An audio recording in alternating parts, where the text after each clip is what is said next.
साथियों नमस्कार, जय हिंद।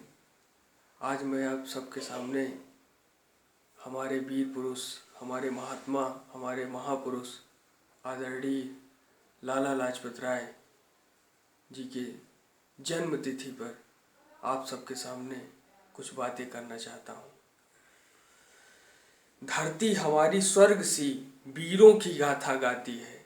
धरती हमारी स्वर्ग सी वीरों की गाथा गाती है।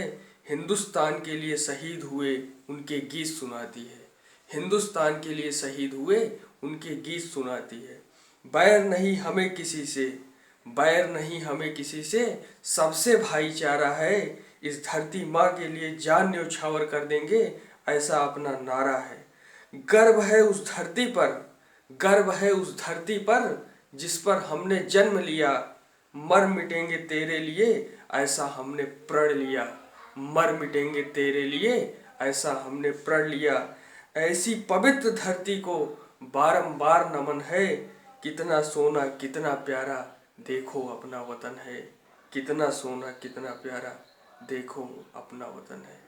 साथियों, इन मूल्य शब्दों को बिल्कुल पूरी तरीके से ढंग से चरितार्थ करने वाले लाला लाजपत राय जी, उनका जन्म 28 जनवरी 1865 को पंजाब के मोगा जिले में हुआ था। वो बचपन से ही कुशाग्र बुद्धि और देश के लिए मर मिटने वाले एक व्यक्तित्व थे। देश के लिए आन बान शान से हर समर्पण से हर चीज न्यौछावर कर देने वाले लाला लाजपत राय जी के मन में बचपन से ही ऐसे विचार थे जो उनकी बड़े होने पर एक अलग पहचान बनाई। वे भारत के प्रमुख स्वतंत्रता सेनानी थे। उन्हें पंजाब केसरी और शेर हिंद भी कहा जाता था। वे पंजाब केसरी और शेर हिंद भी कहा जाता था। आप लोग जानते भी होंगे, लाल बाल पाल, लाल का तात्पर्य लाला लाजपत राय से, बाल का तात्पर्य बाल गंगाधर तिलक, बिपिन चंद्र पाल, लाल बाल पाल, इन तीनों की तिकड़ी ने अंग्रेजों की नाक में दम कर रखा था। अंग्रेजों के लिए चने चबाने के काम करने के मजबूर कर दिया था। ये हर समय हमारी मातृभूमि, हमारा देश आज़ाद कैसे हो, हमारे देश के लोग स्वतंत्र कैसे हों, हमारे देश के लोग किस तेजी गति से आगे बढ़े ताकि हम पूरी दुनिया से मुकाबला कर पाए, यही एक विचार लेकर के जीवन जीना, हर पल हर घड़ी यही विचार लेकर जीना, ये हम इन महापुरुषों की सोच थी। साथियों, आज के पंजाब नेशनल बैंक और बीमा कंपनी की स्थापना भी लाला लाजपत राय जी ने किया था। लाला लाजपत राय जी ने उस समय पंजाब नेशनल बैंक की नींव डाली थी और आज वो पंजाब नेशनल बैंक विश्व भारत व्यापी हो गया है। ये उन महापुरुषों की देन है। साथियों, बात आती है तो उन्होंने वकालत की, उन्होंने एक अच्छी शिक्षा हासिल की। हिसार और हरियाणा में लगातार उन्होंने अपना वकालत किया। गरीबों और निरीह जनता का भला करने के लिए हर समय जनता का पक्ष कैसे लिया जाए, इस बारे में उनकी सोच रहती थी। बात ये थी कि जब 1928 में साइमन कमीशन भारत आने वाला था तो साइमन कमीशन की कुछ खास बातें थी। साइमन कमीशन की खास बातें यह थी कि साइमन कमीशन के जितने भी बड़े बड़े ऊंचे पदों पर सदस्य होंगे वो सारे अंग्रेज होंगे। ये बात अलग है कि देसी रियासतों से भी कुछ ले लेंगे निचले पदों पर, और ब्रिटिश प्रांत जो ब्रिटिश शासन के अधीन कुछ प्रांत हैं उनसे कुछ ले लेंगे, लेकिन ये सब खाली फालतू की बातें थी। मुख्य बातें यही थी कि जितने भी पद बचे हैं ऊपर के वो सारे अंग्रेज लेंगे। निम्न पदों पर छाट छाट करके अलग अलग देसी रियासतों और ब्रिटिश प्रांतों से एक एक भारतीय उठा लिए जाएंगे।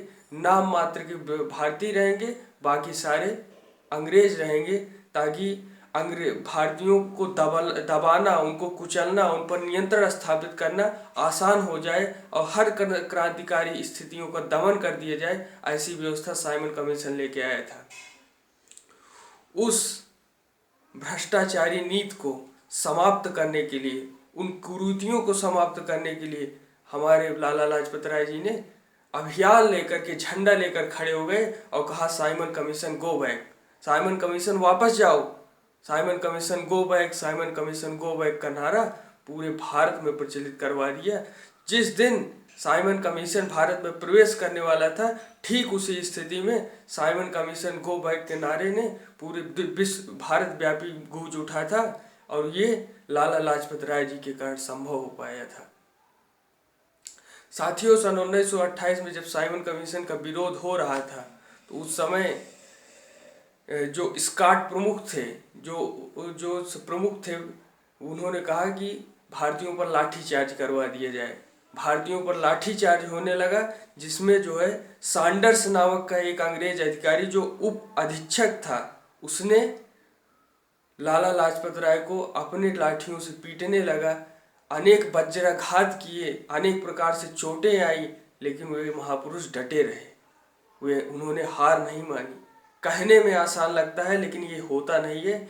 ये तभी होता है जब दिल में देश के लिए जुनून हो, देश के लिए आग हो, देश के लिए कुछ करने का मायजा हो, तो ये संभव हो पाता है। उसी देश के लिए क्रांतिकारी खून लाला लाजपत राय जी ने अंग्रेजों को हर संभव भगाने के लिए साइमन कमीशन गो बैक का नारा दिया, और साइमन कमीशन चला भी नहीं इसी कारण। और उनके ऊपर जितनी भी लाठियां पड़ी, तो उनका वक्तव्य था, मेरे शरीर पर पड़ी एक एक लाठी, मेरे शरीर पर पड़ी एक एक लाठी ब्रिटिश सरकार के लिए ताबूत में कील का काम करेगी, ताबूत में कील घुसने का काम करेगी। और वही हुआ साथियों कि 20 वर्ष के पश्चात ब्रिटिश साम्राज्य, जिसको कहा जाता था कि ब्रिटिश साम्राज्य का सूर्यास्त कभी होता नहीं, ब्रिटिश साम्राज्य का सूर्यास्त लाला लाजपत राय जी ने करवा के किया। उनके ऊपर पड़ी लाठियों ने ब्रिटिश सरकार के ताबूत में कील ठोकने का काम किया। ये उन महापुरुषों की देन है।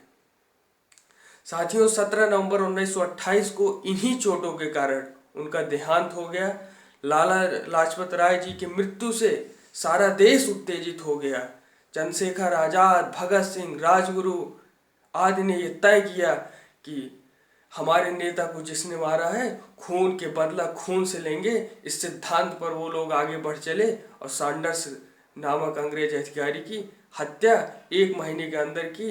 और कहा गया कि 1 महीने के अंतर्गत हमने लाला लाजपत राय जी के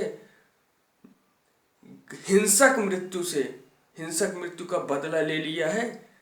और ये चंद्रशेखर आजाद, भगत सिंह, राजगुरु, सुखदेव आदि ने यह सिद्ध कर दिया कि हम किसी से कम नहीं हैं, हमने बदला लेकर रखा है।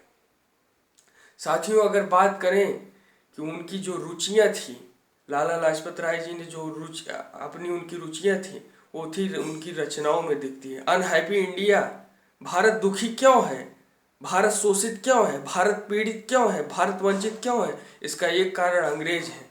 ये जब बात सामान्य से सामान्य भारतीय के बीच में जाएगी, तो वो जागरूक होंगे और अंग्रेजों को अपना माई बाप बनने से छोड़ेंगे, उन्हें अपना दुश्मन मानेंगे, तब देश आज़ाद होगा। ये लाला लाजपत राय जी की सोच थी। यंग इंडिया, हमारा युवा वर्ग कैसे आगे बढ़े, बेरोजगार से रोजगार कैसे हो, बेरोजगारी से रोजगार कैसे उत्पन्न हो, इन सारी स्थितियों का इन सारी बातें यंग इंडिया में की गई हैं। इंग्लैंड डेब्ट टू इंडिया, इंग्लैंड देश भारत को कैसे कर्ज में डुबो रहा है, इसकी सारी जानकारी हमें इंग्लैंड डेब्ट टू इंडिया मिलती है। Political future of India, Bharat का भविष्य क्या होगा, इस बारे में लाला लाजपत राय जी ने बहुत श्रेयस्कर बातें की हैं। द स्टोरी ऑफ लाइफ, जो उनकी आत्मकथा है, उनके बारे में। ऐसे महापुरुष को उनकी जन्मतिथि पर हम विनम्र श्रद्धापूर्वक श्रद्धांजलि अर्पित करते हैं। हमारा भारत, हम सभी पूरा भारत देश उनके चरणों में नतमस्तक करते हैं। प्रणाम, धन्यवाद साथियों, जय हिंद।